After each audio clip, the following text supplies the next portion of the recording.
Bonjour à vous et bienvenue dans ce nouveau live consacré au 7e numéro de la Gazette Oxygène, l'oxygénante liberté de prendre le temps. On va donc voir les 3 rubriques de cette gazette et on commence par la première, la minute gribouillis. Un gribouillis que j'ai nommé canard. Et il y a 2 manières de voir ce canard. La première, ça serait un canard qui s'est débarrassé du haut de sa coquille et qui est encore dans le bas de sa coquille, les pattes encore dans la coquille et qui prend son temps, qui prend de l'oxygène avant de sortir. Mais j'ai aussi pensé, en voyant ce canard, à cette expression qui est de faire un canard, de donner des canards à quelqu'un.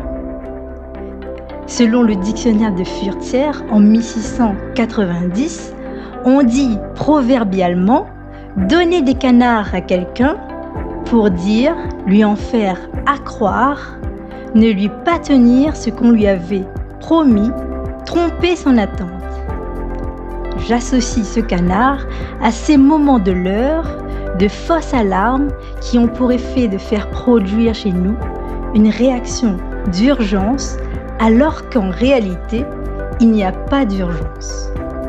Donc ce sont des leurres qui peuvent bien sûr être stimulées par notre propre système et ou par des personnes ou des conditions extérieures. Alors quelles conséquences y a-t-il à répondre dans l'urgence quand il n'y a pas d'urgence? Et est-ce si grave? Alors j'y vois plusieurs. Et une des premières, c'est celle dont je vais évoquer aujourd'hui, c'est qu'elle nous prive de réflexion là où elle est nécessaire. Ce qui nous amène donc à la rubrique 2. Donc rappelons le titre qui est l'oxygénante liberté de prendre le temps. Prendre le temps pourquoi? Prendre le temps de la réflexion. Prendre le temps d'insérer un temps de résistance cognitive, de réflexion entre le stimulus et la réaction.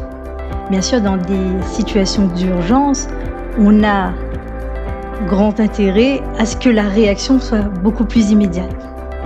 Et dans d'autres situations, il est beaucoup mieux de suspendre ces automatismes, de vérifier les informations dont on a et de prendre le temps pour réfléchir. Passons maintenant à la rubrique 3. Les réflexes servent ou à service? Quelle véritable volonté s'exerce dans nos réponses immédiates à un événement, à un stimulus donné? Quelle décision est réellement prise si elle est tout de suite suivie d'une action, et à quel genre de perspective un individu peut-il légitimement s'attendre en adoptant des réflexes anticipant toute réflexion? Ne pas prendre le temps de réfléchir, c'est faire obstacle à l'introduction de moments qui permettent d'imaginer et de concevoir tout ce à quoi nous ne pouvons pas accéder par une pensée immédiate. La réflexion est nécessiteuse de temps et ce temps invite à la perception d'étapes intermédiaires, à des options nouvelles, parfois contre-intuitives et non perceptibles en l'absence même d'un temps réflexif. Et s'il est raisonnable de reconnaître qu'il existe des situations où les automatismes sont parfaitement utiles, particulièrement en cas de menace à la survie, il en est d'autres où les biais et réflexes réduisent notre liberté de pensée et d'action. Par conséquent, il est dans notre intérêt d'apprendre à inhiber, à résister à nos réactions premières afin de pouvoir naviguer dans un système de pensée plus lent, plus riche et moins enclin aux erreurs facilement induites par l'immédiateté de la réponse. C'était donc la Gazette numéro 7 et je vous donne rendez-vous le mois prochain pour découvrir le numéro 8. Ce live touche maintenant à sa fin. Je vous remercie pour votre écoute et je vous dis à très bientôt.